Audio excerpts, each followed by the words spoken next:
investigative journalist Kimberly Dvorak.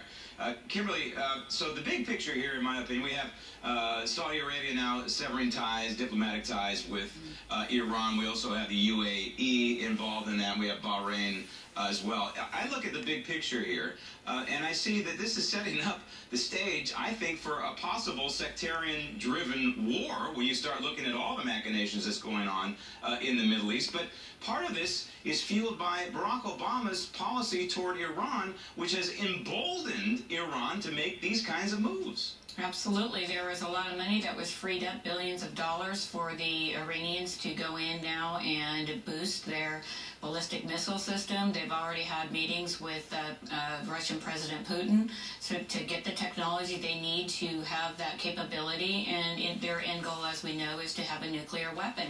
And, you know, in the Middle East, now we've got the Saudi Arabians saying, hey, we need a nuclear weapon.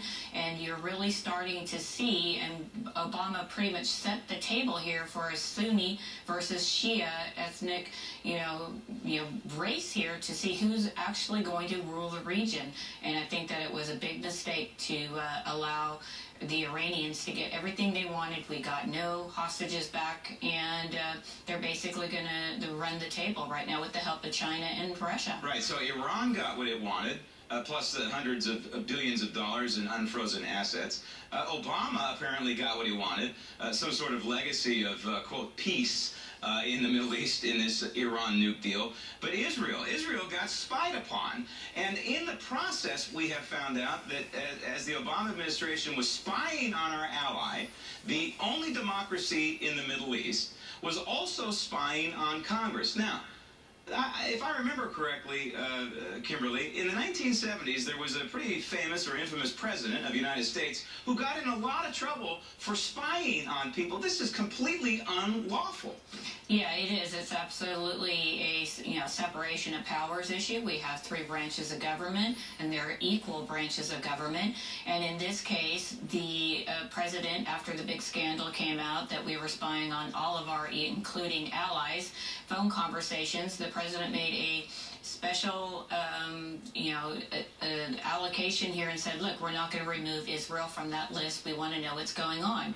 So through Unit 82, which is the Israeli version of our NSA, they were picking up phone conversations, and at the time, the Israelis, we know, were lobbying extraordinarily hard to get the administration to back off this deal with Iran. So you had certain members of Congress and the Senate who were actually talking with the Israelis, whether as top officials or the Prime Minister himself, and those conversations were swept up in the NSA. This is Democrat and Republican alike, correct? Correct.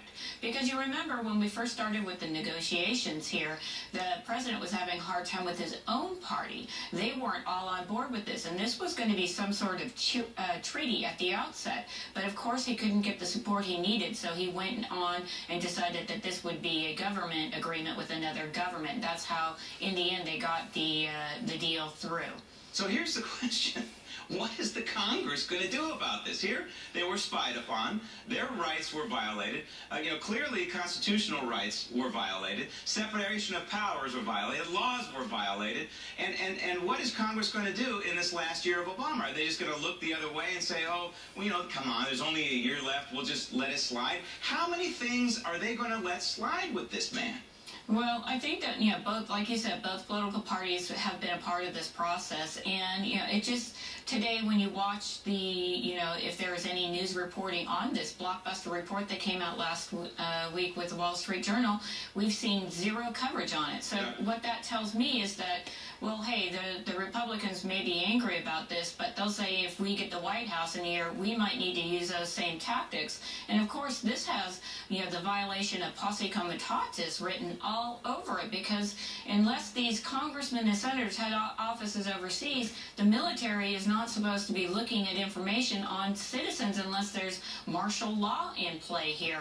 So it's very curious that nobody's really talking about this, and it's a complete, violation of the separation of powers here. Again, looking at the big picture, and you look at the NSA, I think the NSA is completely out of control.